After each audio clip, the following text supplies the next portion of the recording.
बंटवारा। माँ, अब हमें साथ में नहीं रहना। हम दोनों भाइयों में बंटवारा कर दो। हम अपने हिस्से में आराम से रहना चाहते हैं। राजेश गुस्से में बोले जा रहा था। तभी माँ ने कहा, बेटा, अभी तेरी शादी को 2 महीने भी ना हुए और तू अलग होने की बात करने लगा। ज़रा सोच कर तो देख, तेरे बाबूजी, भैया, भाभी और तेरे प्यारे प्यारे भतीजा भतीजी तेरे बिना कैसे रहेंगे।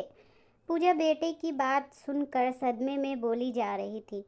राजेश ने कहा, मैंने कह दिया ना, अब बंटवारा होगा तो होगा। राजेश गुस्से में बोले जा रहा था।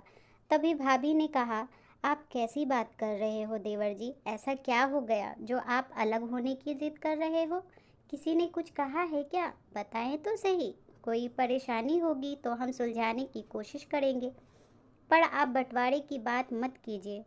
और बड़े भाई का तो सोचिए। बोलते हुए भाभी की आंखों में आंसू आ गए। तभी महेश की पत्नी बोली, हाँ माँ जी, आप हमें अलग कर दीजिए। मुझसे पूरे घर का काम अकेले नहीं होगा। आप सब बड़े बस हुक्म करोगे। मैं छोटी बहू हूँ तो सब मुझे ही करना पड़ेगा। मैं अकेले नहीं कर सकती काम, इसलिए हमें अलग होना है। तभी सास ने कहा, ये क्या कह रही हो बहू? किसने कहा तुमसे कि सब काम तुम्हें करना पड़ेगा? मैं और बड़ी बहू तुम पर क्यों हुक्म चलाएंगे? हम सब मिलकर काम करेंगे, तुम चिंता मत करो। तब बड़ी बहू ने कहा, माँ जी, सब समझ आ गया। ये पड़ोसन सीमा का काम है। वो 2-3 दिन से लगातार हमारे घर आ रही है और छोटी के कमरे में जाकर पट्टी पढ़ा रही है। अरे छोटी, तुम भी ना कान की इतनी कच्ची हो, किसी पराये की बात सुन अपनों से ही दूरी बनाने चली। वो खुद वैसी हैं, अपने घर में कलेश कर रखी है। देवर जी, आप समझाइए ना छोटी को। माँ ने हमेशा मेरी मदद की है, फिर मैं छोटी की मदद कैसे नहीं करूँगी? अकेले घर संभालना आसान नहीं है छोटी। हम बहनों की तरह रहेंगे। एक बार मेरा भरोसा करके तो देखो। भाभी सही कह रही है, राजेश ने पत्नी से कहा। मैं तुम्हें बोल रहा था ना कि वो सीमा भाभी घर घर जाकर आग लगाती रहती है और जो कान के कच्चे होते हैं वो आसानी से बात मान अलग हो जाते हैं।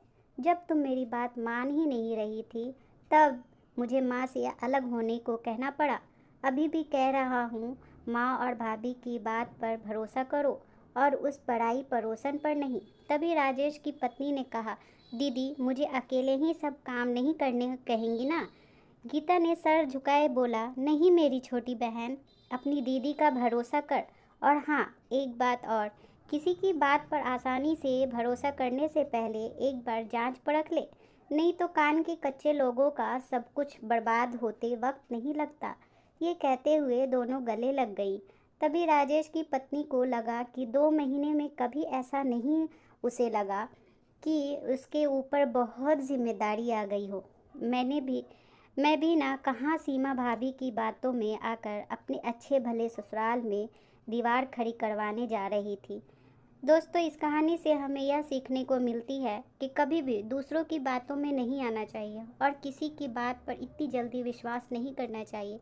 नहीं तो अपने ही हाथों अपनी खुशियाँ बर्बाद कर देते हैं। हम अपने ही घर को, अच्छे खासे भले प्यारे घर को तोड़ कर रख देते हैं।